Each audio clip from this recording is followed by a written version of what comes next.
If nothing else, the COVID-19 pandemic has produced an outbreak of data with the potential for response to problems more quickly and effectively, thanks to developments in information technology that can be applied to many other concerns, from public safety to the effects of global warming. Our guest has been crunching data from both of those areas, most recently on the danger signals of global warming that register as heat islands. We'd like to welcome an associate professor in the School of Public Policy and Urban Affairs and director of the Boston Area Research Project at Northeastern University, Dan O'Brien. Thank you very much for being with us, Dan. My pleasure, Chris. Dan, one of the things you've done in this work on heat patterns in Boston is that you've come out with a map that's showing some spots in the city are hotter than others. What is it about this effect that's so disturbing? So thanks, Chris. It's a great question. And it's not so much the effect that's disturbing. It's because we've known that cities are hotter than the surrounding areas for a long time, right? It's captured in this sort of funny or cute title of the urban heat island, right? Cities have a lot of pavement, they have fewer trees, and those things tend to raise temperatures. And especially during hot periods, right? During a heat wave, you don't really want to be standing in the middle of Mass Ave, right? It's hot because you're just surrounded by pavement.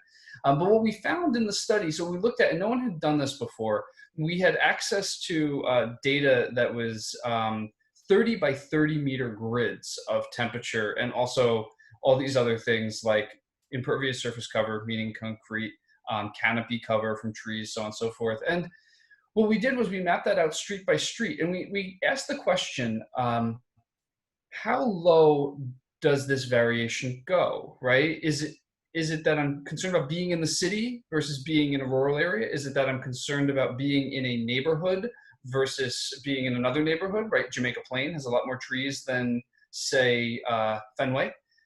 Or am I concerned about the very street that I'm on right now and whether there are trees on that street, whether that street is just pure pavement, whether I have any kind of cover to get to? And what we found was the latter, that the variation was quite strong at the street level, right? You might be on one street and go 3 streets over and find that the temperature changed anywhere from 5 to 25 degrees in terms of what's being experienced. And it's one of these funny ones that I love as a scientist, where when you tell that to someone and they really think about their experience walking around on a really hot day, it probably makes a lot of sense, right? I'm standing in the middle of downtown and it's really hot, but I know if I get over to Boston Common, it's going to be a lot cooler. But this was the first evidence that that was the case. Well, I know one thing that matters to me. I mean, if I walk to work, I go through parts of the city where there's a lot of shade. I gravitate toward those areas. There are other times I have to cross a big main street. I feel like I'm walking across a gigantic frying pan. What does that mean about person's health, especially if they have respiratory problems? Yeah, no, that's a great question. And so one of the big concerns with heat waves, right, especially when we look back to kind of famous heat waves, there was one in Chicago in 1995 that's been really closely studied. Uh, they can create medical emergencies, right? They can really put a strain on people's bodies, and especially the bodies of those who are already vulnerable in some way, say, has a respiratory challenge, also cardiovascular challenges, right? This exposure to high heat or a high heat index, right, heat and humidity combined, can be deadly. And in a really bad heat wave, we can see quite a few deaths, especially in the elderly and people with underlying health conditions. So then this idea, though, of the street versus the neighborhood means that we have a much more precise region to target, right? We know within a neighborhood, these are the streets that are hottest. And so there's a real value there for, say, a policymaker or practitioner to say, okay, those are the places that I'm worried about. And it's not the whole neighborhood necessarily. It's the places that are really hot within that neighborhood. And just being mindful of the fact that even though the city, quote unquote, is often hotter than the rural area, it's not every spot in the city that we need to be concerned about when we're trying to support communities. Well, we've probably seen it already in past years that on days when there were these heat advisories because the conditions were so oppressive, there was also an increase in some medical emergencies. You've mapped that more in detail. What did you see in Boston? So as you said, right, we saw at the simplest level, we compared days with heat with heat advisories, which is getting above a heat index of 95 degrees. So the combination between temperature and humidity, and we compared those to regular days. They had 50% more medical emergencies per day than a regular day, say in March or in October or something to that effect. But then what we did was we mapped those down to the street level using 911 dispatches. And what we were able to show was that the relationship between temperature and medical emergencies was at the street level. It wasn't at the neighborhood level. It wasn't distributed evenly across the city. It was on these specific streets that had higher temperatures. And we made sure to control for the original tendency for medical emergencies on those streets. So let's say a street is in a neighborhood where the population is more vulnerable, or there's more people, and so there's more likely to be a medical emergency in any case. We took that into account, and basically we saw the change from baseline, what would be expected on a given day, versus the heat advisory day went up the most actually on streets with more medical emergencies in general, indicating, so back to your previous question, right? Indicating that places where people are vulnerable, they become even more vulnerable during a heat advisory. But again, very specifically, it was the street that we're looking at, right? This very kind of hyper local effect of temperature on health. Well, I'm reading between the lines of your research here. It may be more analysis needs to be done, but I'm thinking, does this overlap with racial disparities? Does this Mm. reflect, human density in housing? What about that? I think the baseline vulnerability correlates with that, right, and is associated with that, and it does correlate with density. Density places that are more dense tend to be hotter, mainly because there's more pavement, there are fewer trees, so on and so forth. One thing that we did in the study, we didn't publish this in the paper for a variety of reasons that have to just do with telling a complete and straightforward story. But we did actually analyze the association of temperature with race, and it turns out Boston's a funny case. So if you go to, say, Baltimore or Atlanta, places that are more traditionally thought of as hot places during the summer, there is clear racial inequity in terms of exposure to heat, and that probably has a historical aspect, right? Where not just the density, not just the impervious surface cover and concrete and all that,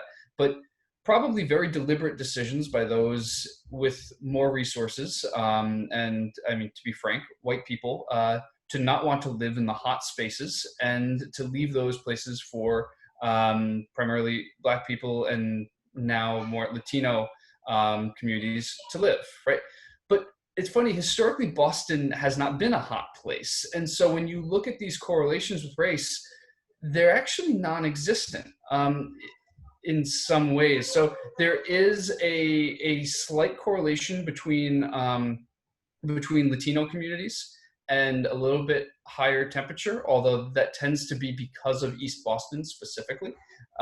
Whereas Black communities do not tend to live in warmer places than their white counterparts. And it tends to be because the downtown area is the hottest part of the city, and it's hotter than Roxbury, right? It's hotter than Mattapan. And, people who are not familiar with Mattapan and Southern Dorchester, it's actually not quite as dense of a place. I mean, there's a lot of triple deckers and things, but it doesn't feel like the downtown.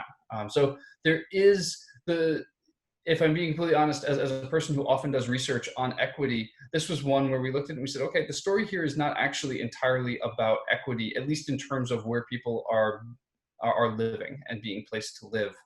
Although there is the equity question of if a population is more vulnerable, and we know that our historically disadvantaged minorities are more vulnerable, they have more underlying health concerns, so on and so forth. Those are the neighborhoods where the hot streets are going to have more impact. I can imagine going in the future here, we're probably going to have more days with heat advisories And if people don't have air conditioners, they're going to have to cool off by going outside. That's going to be hard to do, right? Oh yeah, and so we're having conversations with the city of Boston right now about this, right? So, as you may know, the center that I direct, the Boston Area Research Initiative, we partner quite a bit with the city on essentially projects at the intersection of research, policy, and data, especially novel data. And so we've been talking about this paper and these findings, and really talking about, what does intervention look like now that we understand this, right? If we know that particular streets are really the literal hotspots for risk to health, how do we think about the placement of cooling centers? How do we think about outreach and delivery of services or goods that would help people to avoid the heat, or beat the heat, as it were? And so there's definitely a component of translating the research forward, and there is going to be some complication. We'll see what it looks like this summer, where can cooling centers be the same as they were in a pandemic context? Of course, the other thing here is about the surface of the city, because the more housing you have, the more paved parking spaces you have, even tot lots and playgrounds, the less the chance for water to trickle through. How does that make things worse? Yeah, no, it totally just raises the temperature, right? And in terms of the issue there is basically light and trapping heat. Um, Concrete absorbs heat; it just stays hot. Whereas surfaces that reflect heat, it's called albedo, reflecting the light. They reflect the light away, and so then there's less heat kind of contained in that space. So there's been some really good suggestions from a lot of smart kind of environmental health folks. Actually, one of my co-authors on the paper, Drew Trelitza, a recent PhD graduate of Boston University, has done a lot of research on this, on kind of green roofs and white roofs, and ways that density and heat don't have to be tied to each other inextricably. We can really invest in high density areas and making roofs green, right? Putting plantings on top of them, or even just making them white is helpful, because white reflects away the light and therefore lowers the level of heat. So there's ways that planners and designers can be really mindful of rather micro interventions, right, to cool down streets that are too hot. Speaking of micro interventions, you've done research in other areas, drawing on some of the 311 reports in the city as well. Problem properties, anything you can tell me about how micro interventions help with that? Yeah, problem properties, it's a fascinating question, and it's similar. So, in a very sort of academic way, I've become obsessed, if you draw a line between my research threads, with this idea of microplaces, right? What does it mean, right? When someone asks you, where do you live? What do you say, right? Is it Boston? Is it Roxbury? Is it, Blue Hill Avenue, right? And then really getting precise about what that experience is and to what extent it matters. A lot of the history of urban science is a history of a science of neighborhoods, and as a result, most policies supporting communities is based on a framework of neighborhoods, right? We have to support Upham's Corner. We have to support, West Roxbury or Redville in Hyde Park, right?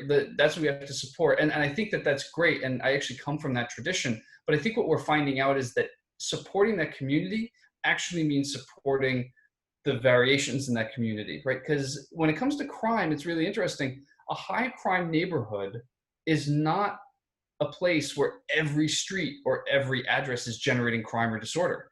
Generally speaking, even the highest crime neighborhoods in the city only have a handful of properties that are regularly generating crime or disorder, which is kind of a striking realization. And then it gets to this point. And so the project that you're speaking to is a collaboration with the Problem Properties Task Force at the mayor's office in the city of Boston.